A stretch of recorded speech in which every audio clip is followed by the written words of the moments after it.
Hello, magandang araw po sa ating lahat. Welcome back sa aking YouTube channel.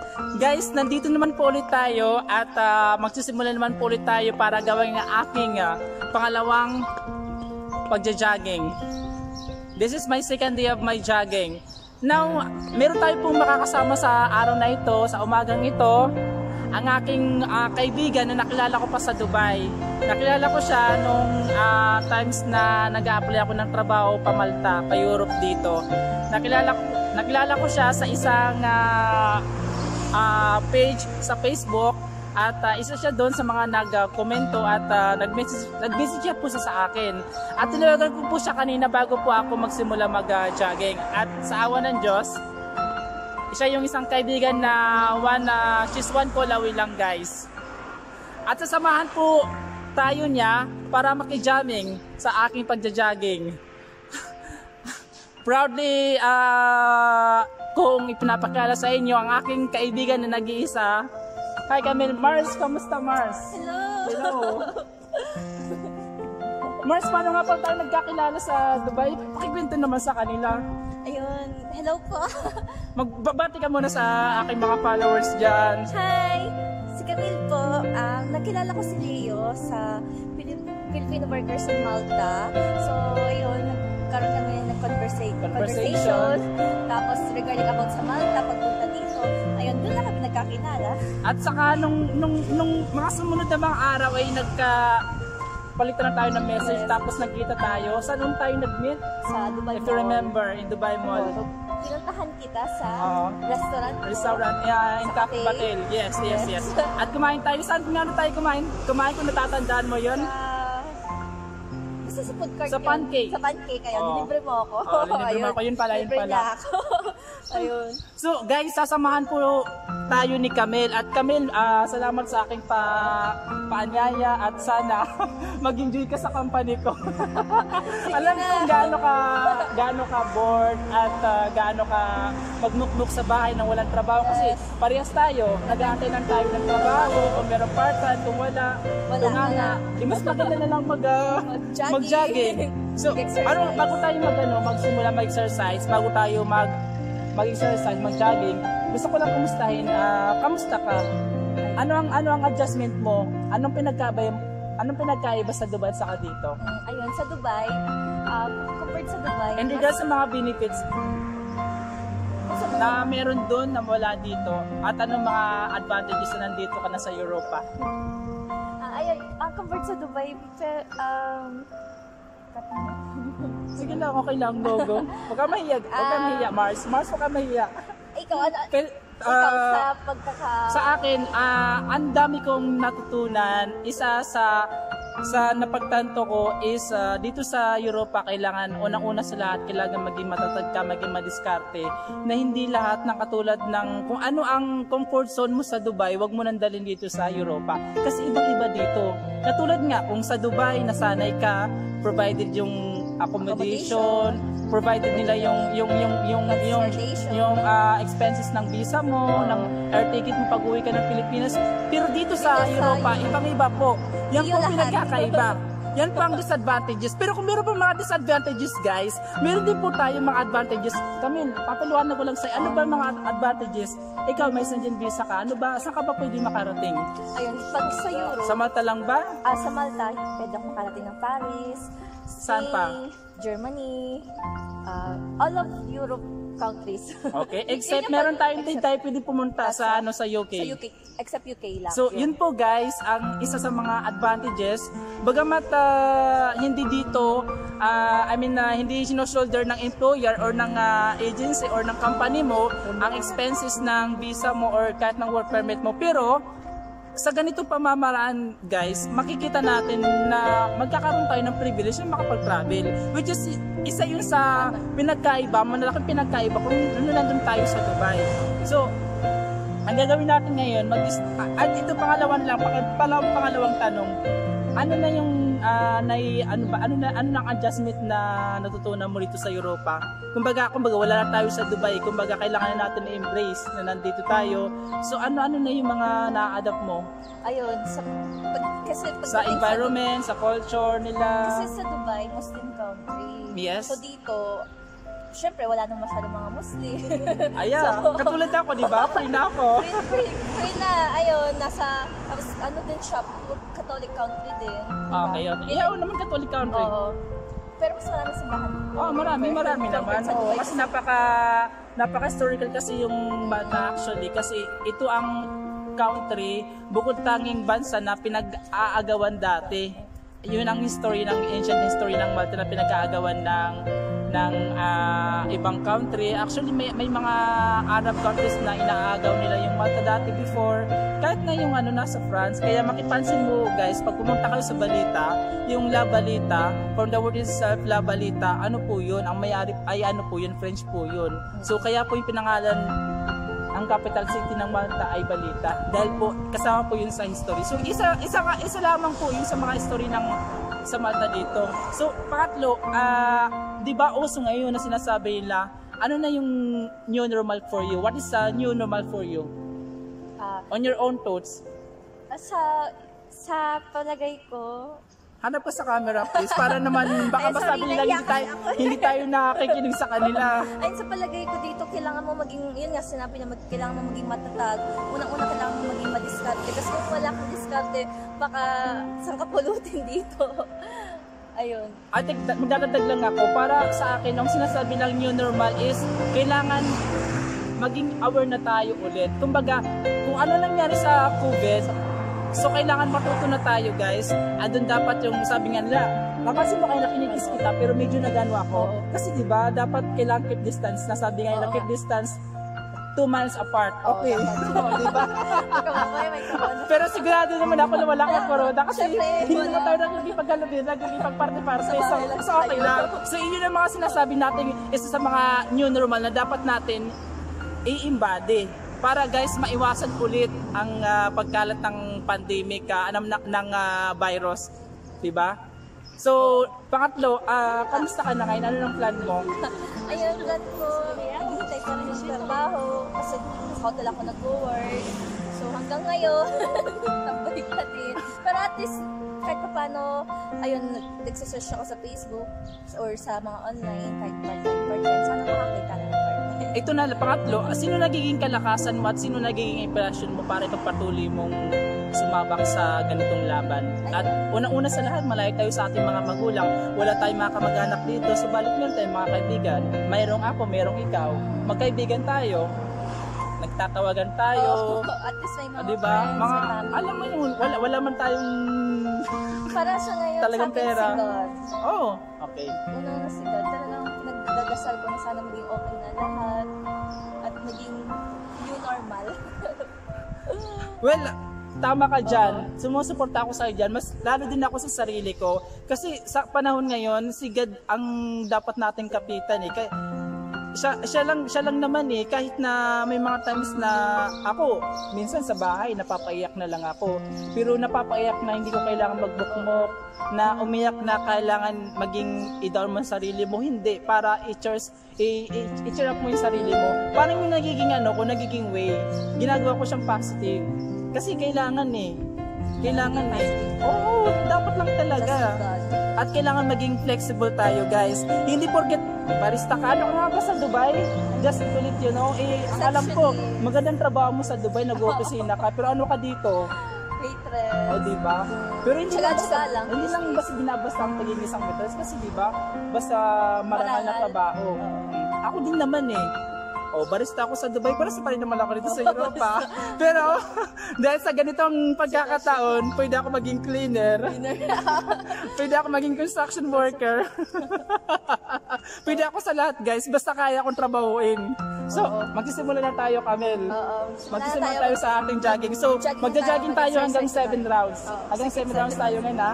Sige. Guys, magaan muna kami ng patalastas. Magbabalik po kami makalipas ang ilang patalastas. Bye-bye. See you later.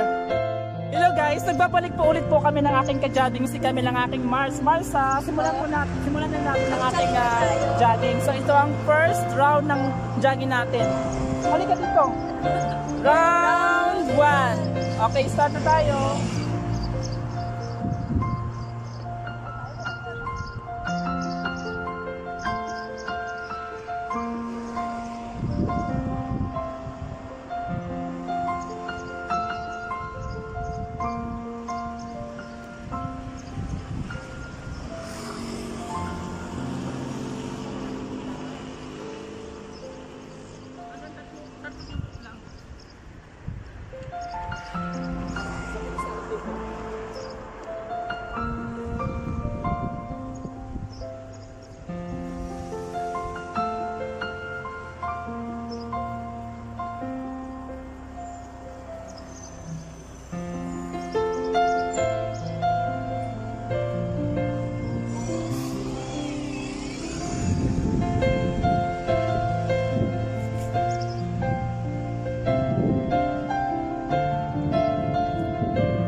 le dis, mais je passe le message.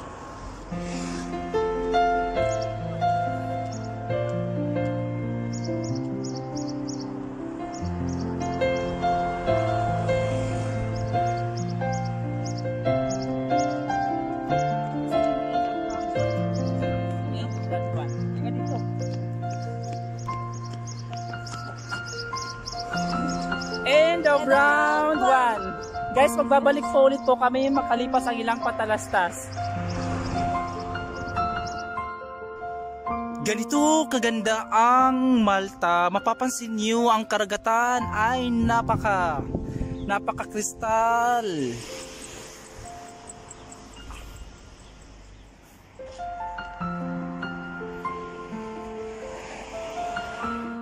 Welcome back sa aking YouTube channel. Tayo po ay nagbabalik pong muli uli. Ngayon pangalawang round 2.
End of round 2. Magbabalik po ulit kami for round 3.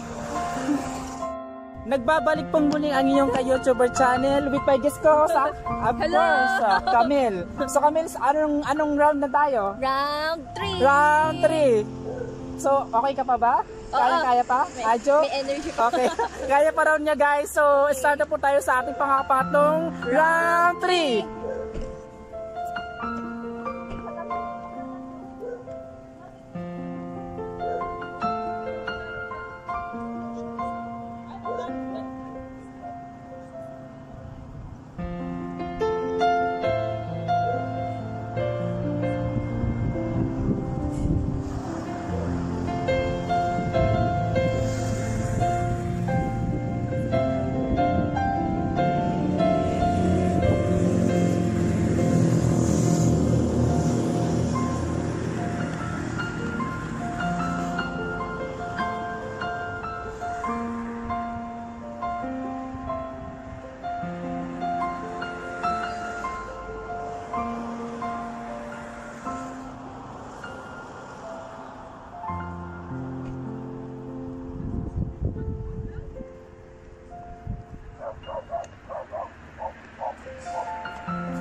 So magbabalik po ulit kami guys para sa ating round 4. Antabayanin niyo po kami.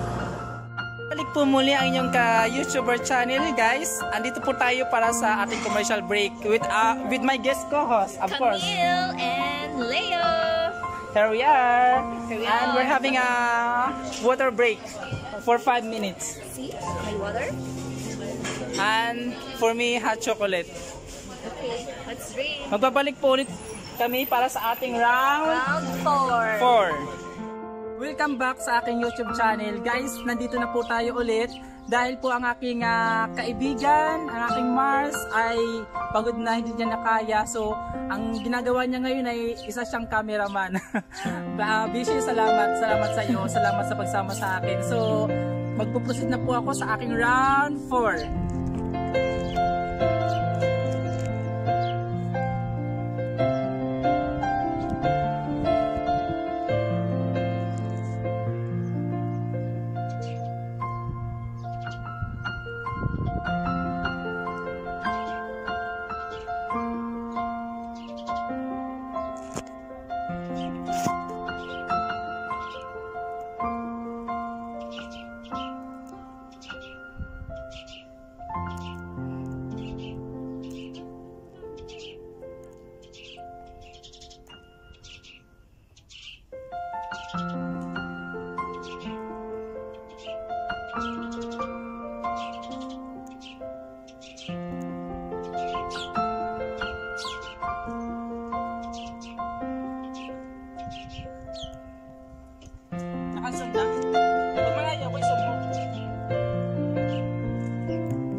In the round 4.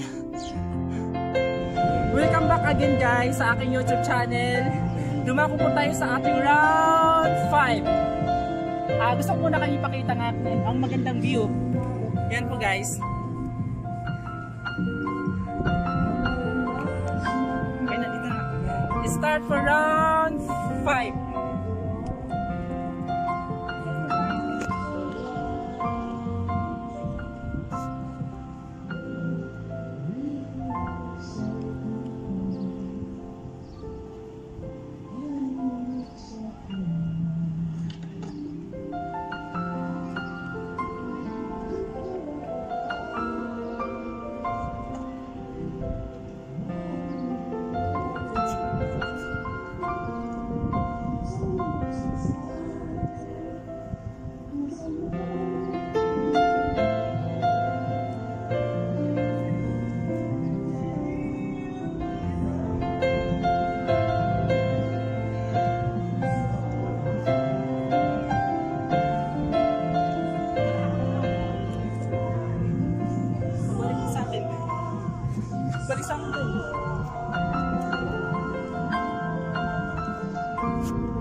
End of round 5.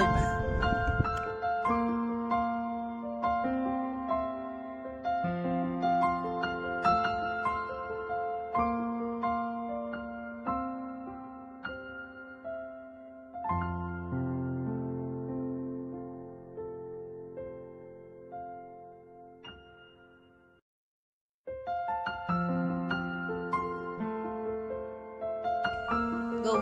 Round 6.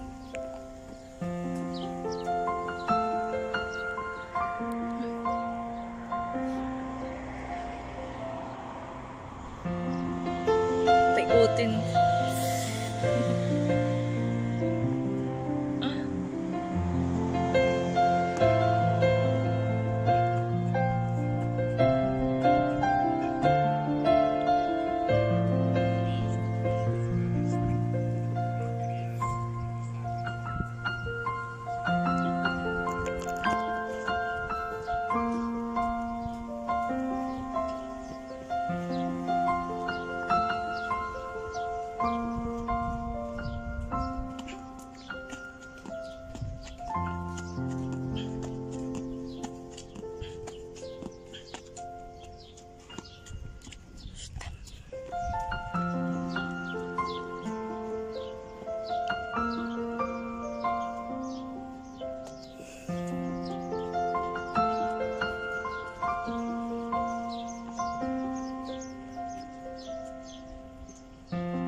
End of round 6. Stop ko dahil.